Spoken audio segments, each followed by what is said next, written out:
speaking of Sunday, I will be attending the Kamala Harris rally, which will be here in Las Vegas. This will be my second Harris rally. I went to one a few months ago, which was a lot of fun. I'll be going to the event on Sunday. So nice enough to join us right now. He is the Harris Walz Principal Deputy Campaign Manager. Quentin Fulks joining us right now on the show. Quentin, I do appreciate you joining us on the show. How are you, sir? Good, Brian. How are you? Doing good. I appreciate you coming on. Boy, a lot of questions to get to you in a very short period of time. I want to start here. Are you surprised that Donald Trump has said that he refuses to debate Kamala Harris a second time? What are your thoughts on that, sir? Well, look, we are surprised because he has said routinely that he has never lost a debate. He clearly did well in the same format with the same outlet. He praised the moderators. He praised the rules. He praised the ratings that the debate got. And then again, most recently, he said he won the debate earlier this month with the vice president. And for some reason, he is refusing to debate. So the vice president has said that she believes that the American people deserve to hear from the two people who are running for president of the United States again before they vote. Some states are already early voting. And so, again, that's just a missed opportunity. But for us, there's no reason why Donald Trump should not accept this debate. And we hope he finds the courage to join the vice president at the CNN debate.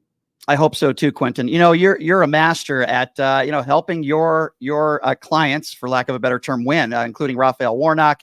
I wanted to ask you this question from a strategic standpoint. I've always wanted to see Kamala Harris go on Fox News, go on Newsmax, go on the opposition, for, I guess, lack of a better term. I know how intelligent she is. You do. She's very capable. Is that something you guys might consider doing before the elections in November? Or do you think that's a bad strategy? What are your thoughts on that?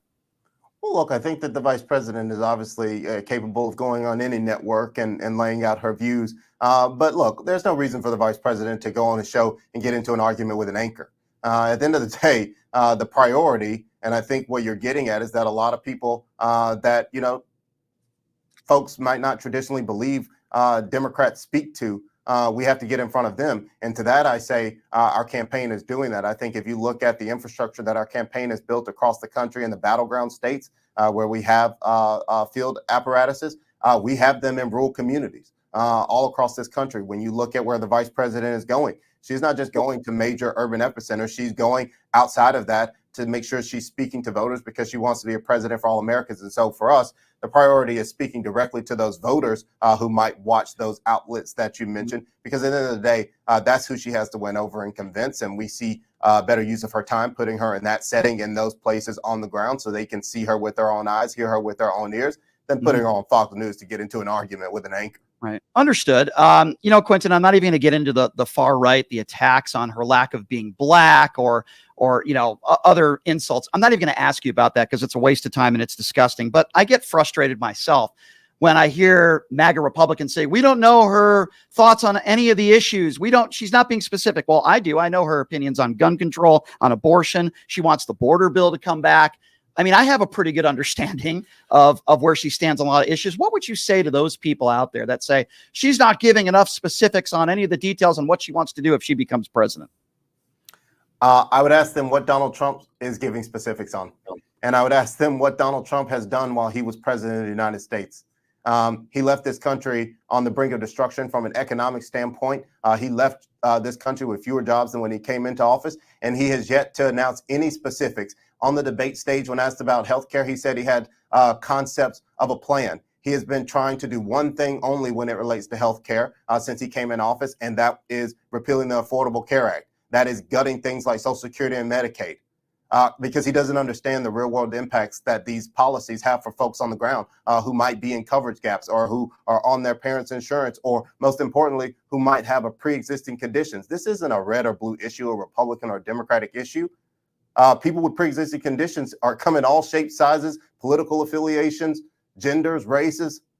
Donald Trump doesn't care about that. Look at the advertising, depending on where you are in this country, that Donald Trump is running on television, and see how overly negative it is. It is all those attacks that you mentioned, Brian, about the vice president. But the one thing that is not in them is anything about the voters who are watching them. Nothing about their futures, nothing about the plans that he has for them only about me, and attacking the vice president. Or trying to sell $100,000 watches. Yeah, you're absolutely right. If you're just joining us, he is Quentin Fulks. He is the Harris-Walz Principal Deputy Campaign Manager. He's nice enough to join us. Kamala Harris is coming to Las Vegas on Sunday for a campaign rally, which I will be at. All right, so Quentin, I want to get your thoughts on this and the campaign statement on this. Fox News and a lot of right-wing entities are reporting that the acting ICE director confirming that under the Biden administration, the release in the United States of over 400,000 convicted criminals that are undocumented. Now, I haven't really looked into this, but you guys are getting attacked from the right, and I want to get your response to it. What would you say to this?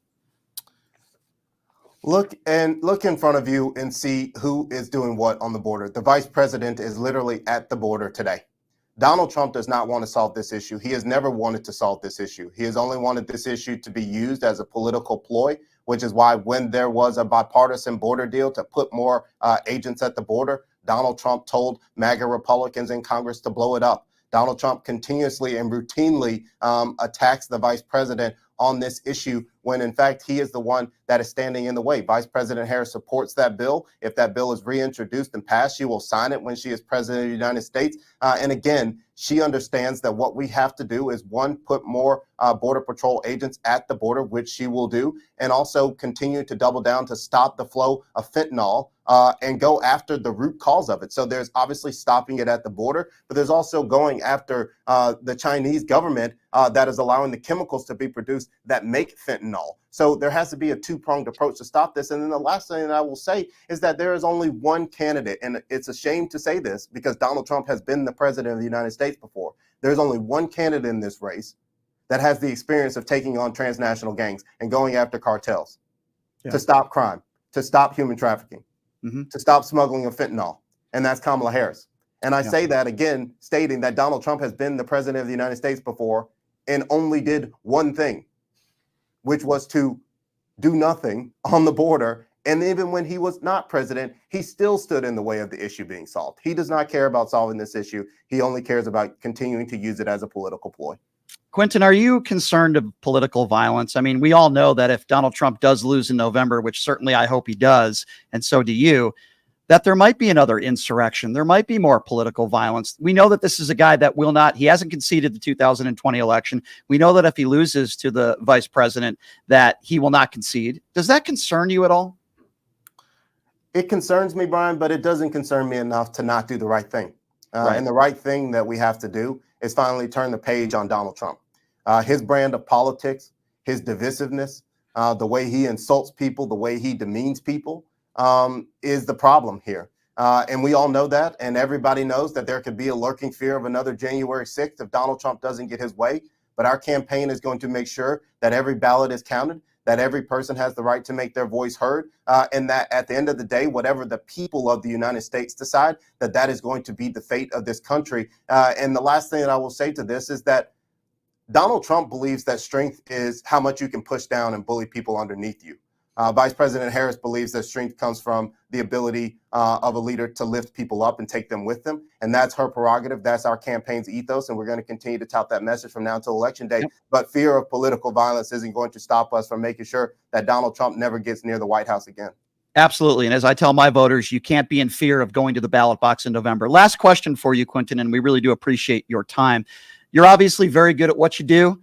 So in the next 40 or so days, what is it that you need to accomplish? What does this campaign need to do to ensure in the next, 6 or 7 weeks that Kamala Harris becomes the first female president ever in the history of this country? What needs to be done?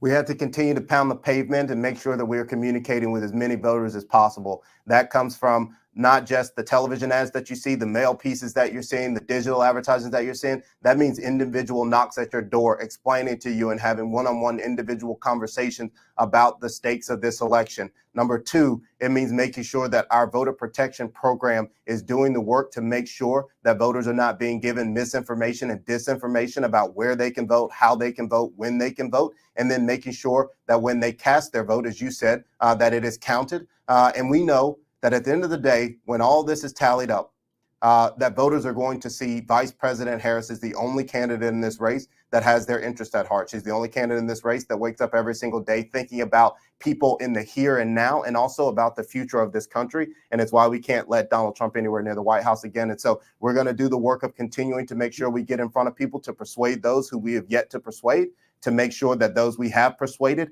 have the knowledge and the information that they can. I encourage people to go to iwillvote.com to find your closest polling location so you can look up exactly where you are by precinct, district, etc., where you can go vote and when early voting starts with you. And if you have yet to register to vote, there is still time, and we're going to be pushing people that we come across who have not registered to vote to do that as well. And so this is an all-in. This is going to be a margin of error race, and please do not let anything stop you if you're listening at home from going to cast your vote. Amen to that. Quentin, will you be in Vegas on Sunday with the vice president? I will not be. I'll be at campaign headquarters, but I'll be in Vegas soon, hopefully before the election, but definitely after for vacation.